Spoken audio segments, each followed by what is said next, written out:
à toutes et à tous, c'est Hermès, j'espère que vous allez bien, j'espère que vous avez apprécié le live d'hier, il est en replay pour celles et ceux qui l'ont loupé, n'hésitez pas à regarder la première partie extrêmement intéressante. On va parler S&P 500 au niveau de cette clôture, et la clôture que j'aimerais avoir, je tourne la vidéo hier en fin de journée, donc potentiellement qu'on se retrouvera dans le Discord pour bien confirmer ce qu'on pourrait potentiellement observer sur cette clôture de Wall Street. On espère que déjà la bougie sera verte, très probablement.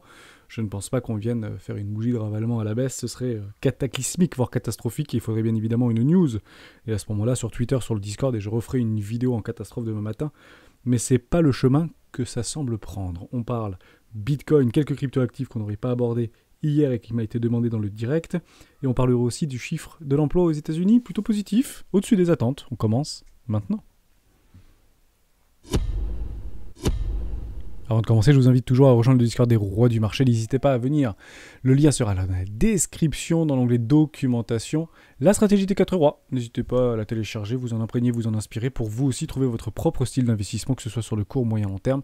C'est fait pour ça, vous l'avez ici, c'est 18 pages extrêmement faciles à lire, extrêmement faciles et simplifiées pour pouvoir la découvrir et pouvoir s'en imprégner, que ce soit sur votre investissement court, moyen, long terme. Je l'utilise depuis des années, m'offre d'excellents résultats, que ce soit sur les marchés crypto ou les marchés traditionnels. On commence avec le S&P 500. Bon, nous sommes en weekly. Tant que le premier arrêt est le plus probable, qu'est-ce que c'est de faire un nouveau sommet.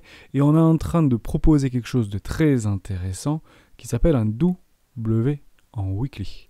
Comment je le confirmerai? Extrêmement simple. En plus, il serait plutôt joli celui-ci, comme W weekly, parce qu'on aurait potentiellement 5 bougies, 1 bougie, 2 bougies, 3 bougies, 4 bougies, 5 bougies.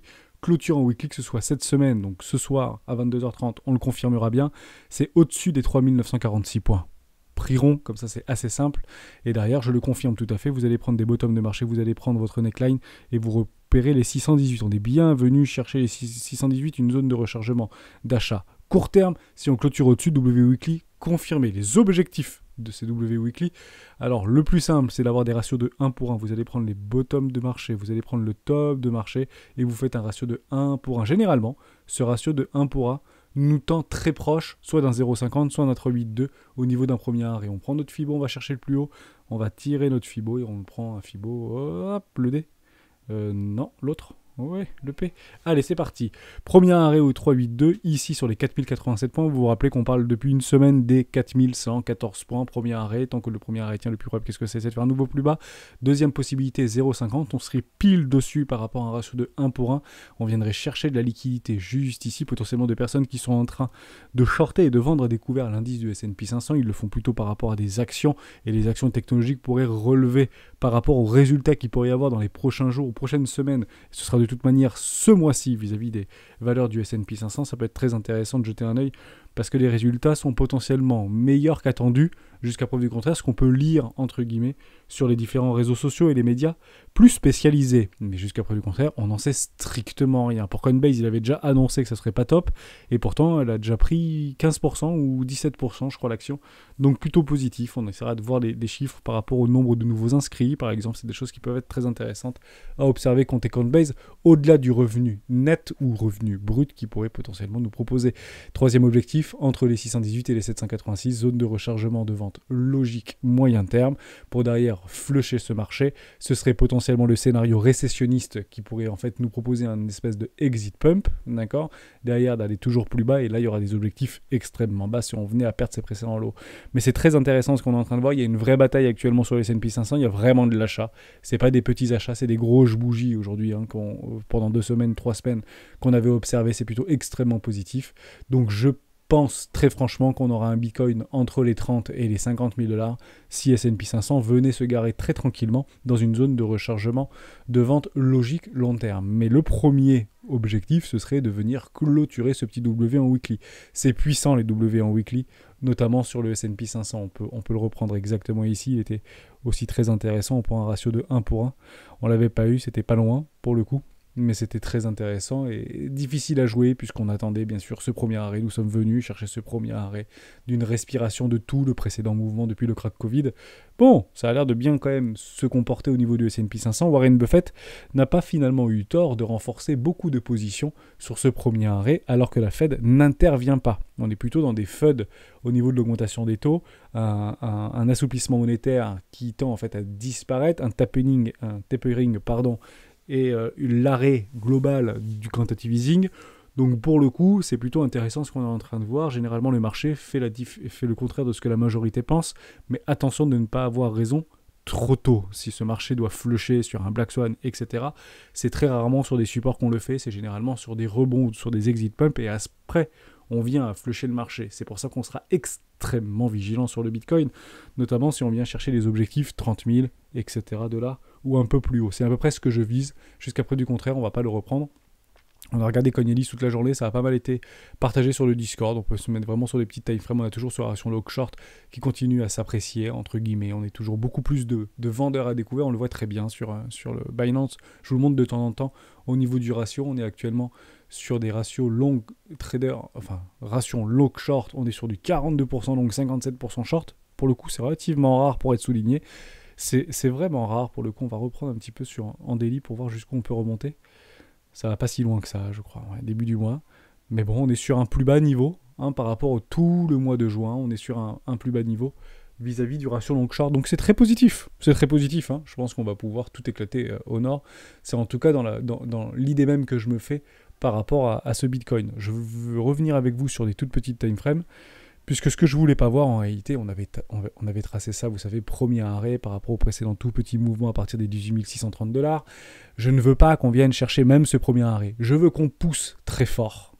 Je veux faire courir un maximum de personnes derrière ce prix. J'ai vu déjà dans le Discord des personnes « Oh, je voulais en acheter à 20 300 $, pourquoi j'ai pas acheté à 20 300 $, etc. » Parce que c'est difficile en fait d'acheter en plein milieu d'un range. On n'achète pas en plein milieu d'un range. Si on est range trader, on vend les hauts de range. On achète les hauts de range. Si on est trader de tendance, on va chercher des zones de rechargement, d'achat court terme, potentiellement si on veut être contre-tendance, mais c'est extrêmement risqué. Partez du principe que malgré un bon risque management, c'est extrêmement difficile d'acheter ici.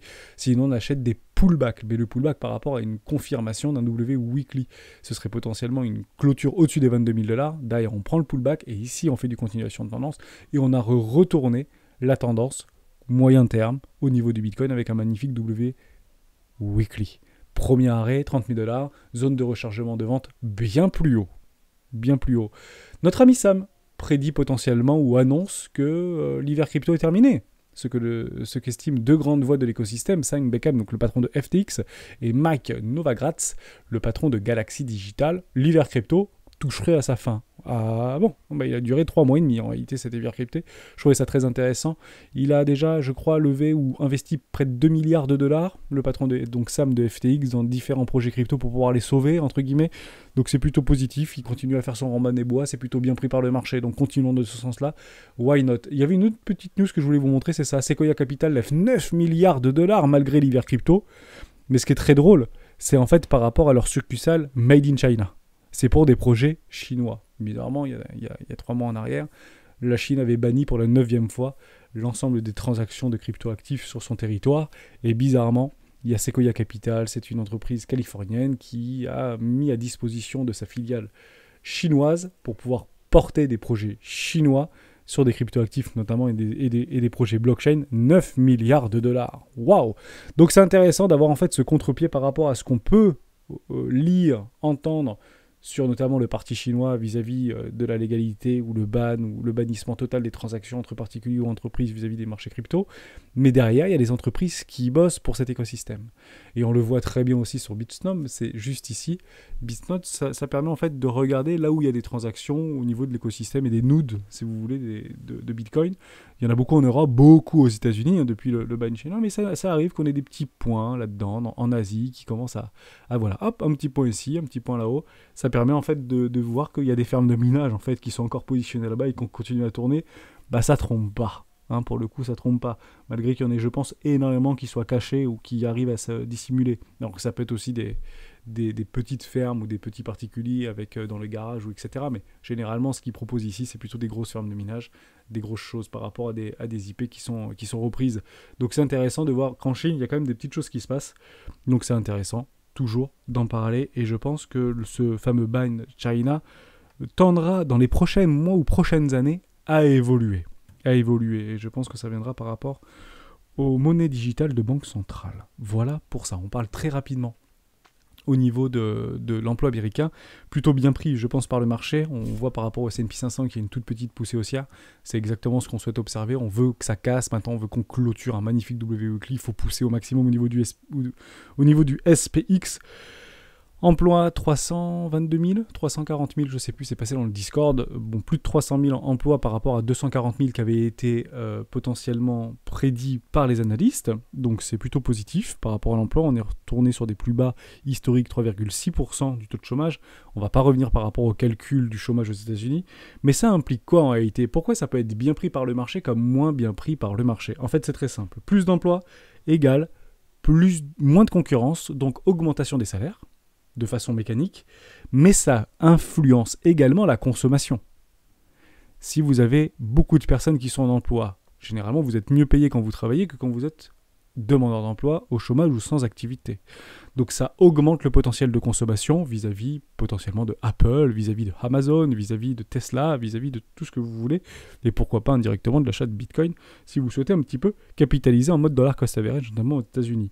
Mais il y a aussi en fait des effets néfastes à avoir un trop gros taux d'employabilité et peu de chômage. En réalité, ça diminue les marges des entreprises. Si la masse salariale coûte plus cher, automatiquement les marges des entreprises s'affaiblissent. Donc les rendements et les bénéfices qui sont potentiellement versés aux actionnaires vont mécaniquement diminuer.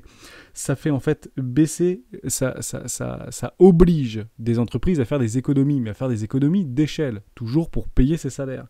Et la troisième chose, et qui est potentiellement par rapport à notre économie capitaliste, est la plus importante, on vous en parle depuis les 20 dernières années, c'est la fameuse compétitivité. Évidemment, est toujours mis sur le dos des salariés qu'on paye trop, bien évidemment. Donc ça a quand même des effets positifs et également des effets peut-être moins positifs par rapport à cette diminution de la potentielle compétitivité. Parce que si vous payez cher vos salariés, si vous devez payer cher vos salariés, parce que sinon vous manquez de manœuvre, automatiquement, vos prix, vous êtes obligé de répercuter le prix sur les produits finis vis-à-vis de vos clients, ce qui en fait diminue la compétitivité, bien évidemment. Voilà, ça c'était super important. Mais je ne pense pas que ce soit que ça, et très loin de là de mon idée, et je ne suis pas d'accord avec les gens qui disent qu'il faut plus de chômage pour réduire l'inflation. Je ne suis pas d'accord. L'inflation, si vous allez faire un tour au Liban ou si vous allez faire un tour en Turquie, j'ai eu beaucoup de commentaires dans ce sens-là vis-à-vis de... je ne sais plus quel pays, mais il y en avait... On m'en a donné beaucoup sans les citer. Il y a des taux d'inflation de 50 à 70% avec des taux de chômage de 20 ou 25%. Donc si pour le coup d'avoir la moitié ou le quart de votre population au chômage, ça faisait une inflation négative, ça se serait depuis extrêmement longtemps. Voilà. Alors on ne va pas rentrer dans la macroéconomie ou microéconomie par rapport à des vases communicants, mais je pense qu'on a besoin aujourd'hui de se réinventer et de trouver de nouvelles solutions novatrices pour pouvoir redynamiser notre croissance en berne depuis les 15 dernières années et notre déficit structurel depuis les 30 dernières années. Voilà pour ça. Donc ça, c'était super important. On reparle par rapport au sondage. Est-ce qu'on l'a, ce sondage? Je l'avais donné quelque part, ce petit sondage. On va regarder ça tout de suite. C'était où? Je sais plus. Dans les rois du Bitcoin. Les rois du Bitcoin. Coucou. On va le retrouver. Roi du Bitcoin. Au niveau de la chaîne. Bon, je sais pas. On va y retourner. Je vais retourner. Je sais plus comment on fait pour y aller rapidement. Des influenceurs sont couverts aujourd'hui. Et on y va. 420 votes. On poursuit la hausse. Breakout direction les 24 000 $, 38%. On retourne en bas. Fake out sous les 19 000 $, 62%. À peu près 40-60. Ok. La majorité reste sur un fake out.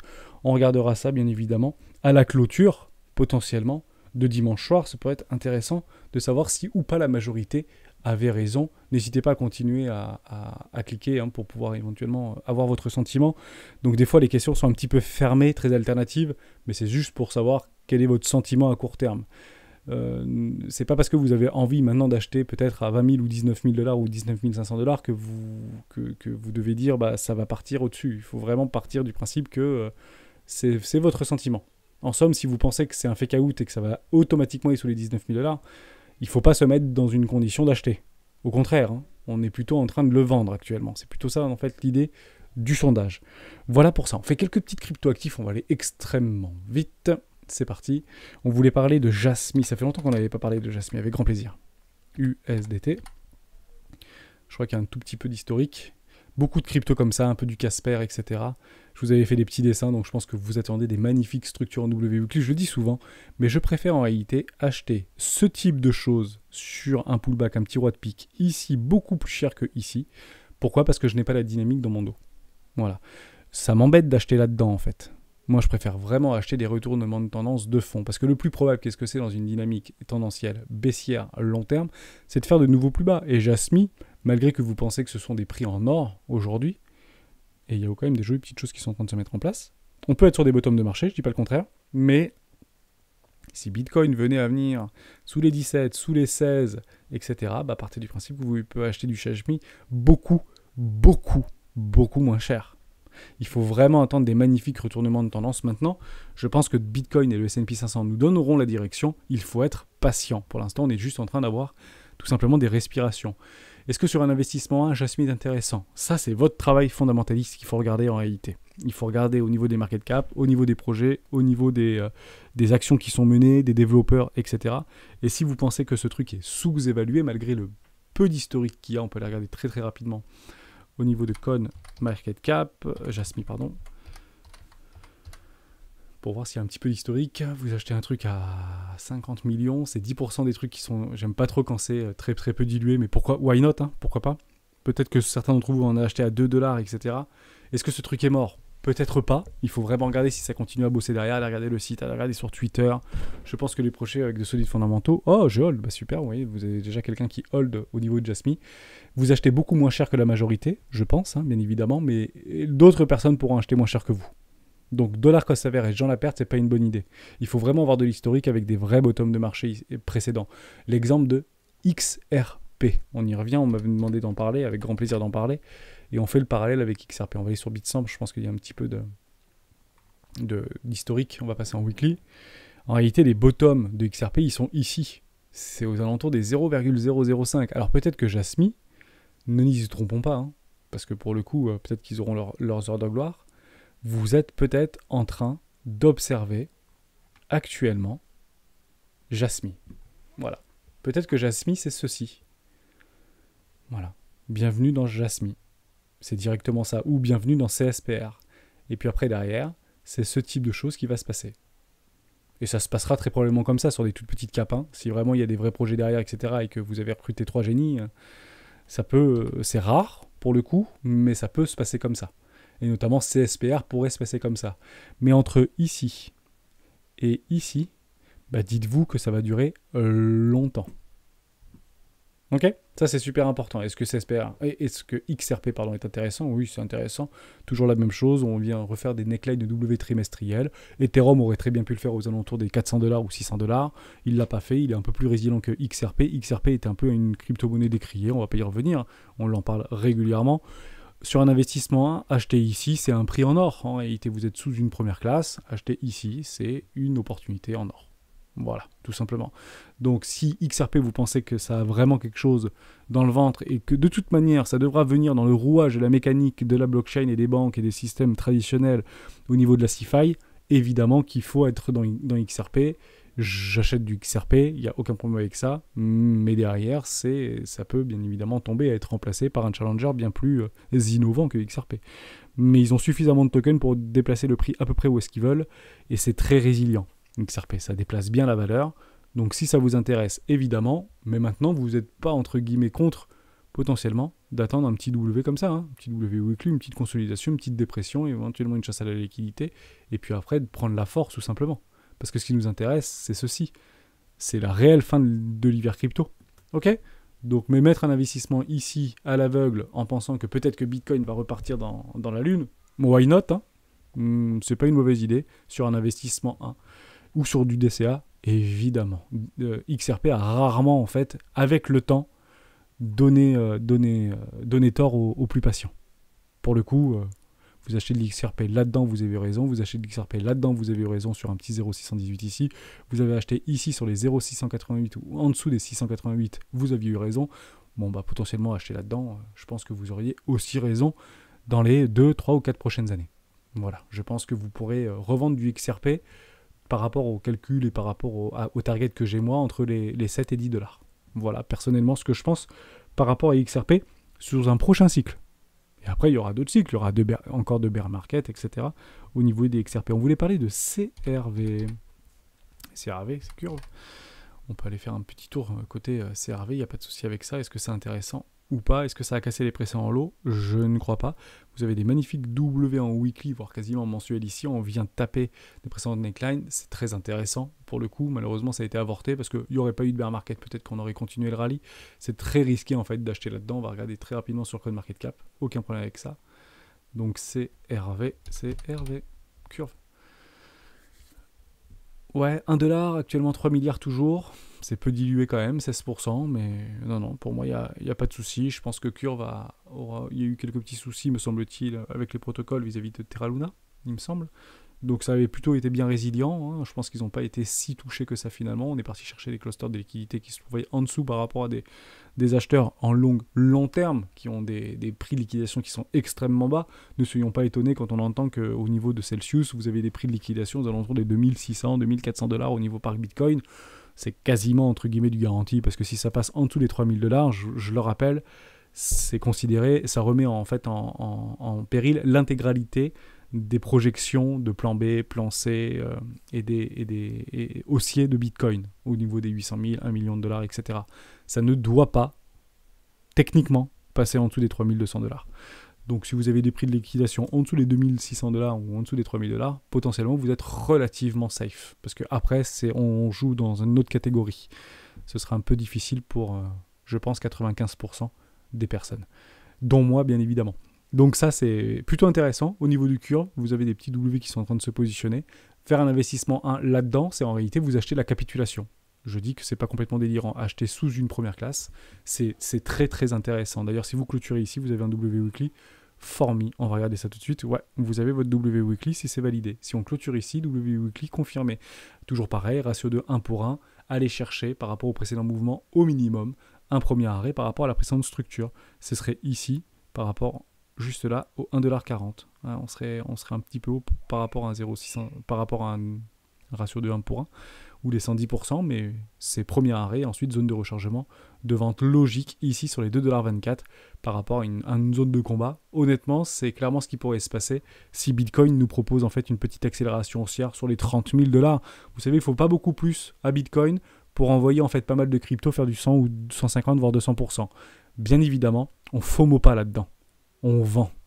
On vend parce qu'on ne connaît pas l'avenir. Le plus probable sur tout ce qu'on voit, c'est de faire une continuation baissière. Pourquoi?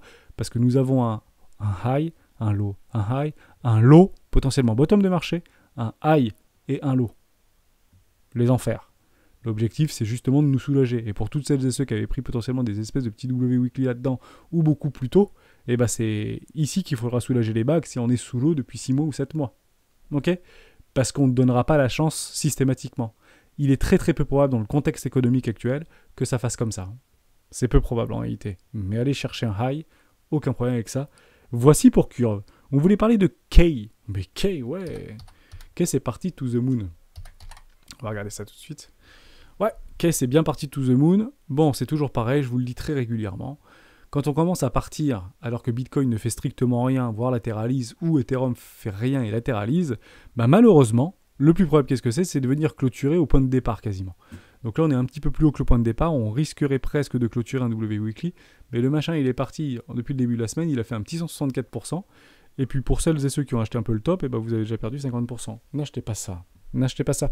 Soit vous achetez le pullback avec une belle clôture. Parce que très souvent, les altcoins, en fait, vous donneront la possibilité, sur un retournement de tendance, de venir pour faire une continuation haussière. Soit pour le coup, vous achetez en dollar cost average. En mode dollar cost average. C'est pas complètement délirant, mais attention à ces toutes petites capes. Ok, moi j'aime bien, j'y crois beaucoup, j'en ai un d'ailleurs, mais j'attendrai mon heure et je pense que ça fera un petit peu comme ça, hein, très clairement, ça fera des choses comme ça, il n'y a aucun problème avec ça. On finit, dernière crypto avec TRB, nos amis de TRB qui a été un petit peu dans l'œil du démon par rapport à Terra Luna. Je reste complètement sur mon idée de base. On avait fait déjà cette rétrospective vis-à-vis de Ethereum. Ça, c'est les débuts d'Ethereum. Je parle de ça à sa création en 2013-2014. Donc, reprenez un petit peu les premiers mouvements d'Ethereum. Complètement, pour moi, c'est du copier-coller. Vous avez structuré et validé un petit W weekly en 3 bougies, me semble-t-il, ou 4 bougies sur TRB. J'en ai acheté un d'ailleurs. Hein. C'est vous qui m'en avez fait acheter. Donc, j'attends juste Oh, j'aurais pu prendre un deuxième truc, peut-être un billet psychologique vis-à-vis de Terra Luna. Mais bon, retour sur... c'est magnifique ça. Ça c'est beau, hein, ça c'est du XRP sans problème. C'est très joli ce qu'on est en train d'observer. Pas de problème, si vous achetez maintenant, vous achetez moins cher que moi. Je pense qu'en cas de rallye aussi, on peut taper relativement haut et prendre rapidement, potentiellement vos 110%. Si vous les prenez là, je pense que vous pouvez aller chercher de la chasse à la liquidité au-dessus de ces précédents highs. À mon avis, ça peut être relativement intéressant. Faites très attention. Moi, ce type de choses, par rapport au projet qu'il y a derrière et par rapport à ce qu'on a pu voir avec le Discord il y a quelques mois de cela maintenant, l'objectif, c'est de l'envoyer là-bas. Hein. C'est ni plus ni moins ça. Hein. On peut regarder très rapidement au niveau de CoinMarketCap par rapport à TRB, mais je crois pas que ce soit une grosse cap, ce truc. Taylor, il me semble pas, avec Bancor, etc. Ouais, vous avez compris quoi. Donc si vous regardez ça, honnêtement, hein, vous regardez ça, 35 millions, imaginez que ça fasse, je dis une bêtise, 3 milliards x 100. On va regarder. X 100, 3 milliards, c'est une pinaille par rapport à la DeFi, sachant que notre ami de BitMEX, l'ancien CEO de BitMEX, fondateur de BitMEX, pardon, prédit qu'il y aura un fort rallye, une reprise fort haussière au niveau de la DeFi. Donc ça peut être très intéressant aussi. Pourquoi pas Taylor, pourquoi pas SushiSwap, PancakeSwap et j'en passe des vertes et des pas mûres. Mais si ça fait x100, why not, hein, ça peut complètement faire x100 ce truc. Il n'y a pas de souci. 10 000%, ça fait combien? Ça ferait 1000 $, quand même. Est-ce que c'est le prochain Ethereum? Bonne question. À voir. Voilà, ça fait 10 000%. À suivre, pourquoi pas. Ok, donc soyez extrêmement vigilants, soyez extrêmement patients. Il y aura beaucoup de cycles. Donc toujours sécuriser notre capital d'investissement. D'ailleurs, on prend des extensions de Fibonacci, 1,618, 2,618, 3,618, parce que avant d'arriver to the moon, vous prenez Ethereum, bah ça a fait ça. Ok? Tout simplement. Enfin, ça a même fait ça, et puis après ça a même fait ça, et puis il faut du temps. On est patient, on a 10 ans devant nous sur des cryptoactifs, le marché reste devant nous, il y a des choses qui sont en train de se mettre en place qui sont plutôt positifs, il y a des vrais Robin des Bois qui essaient de sauver la mise. Donc on les félicite. Merci bien évidemment à vous. Et on se retrouve bientôt dans une prochaine vidéo des Rois du Bitcoin. Ciao.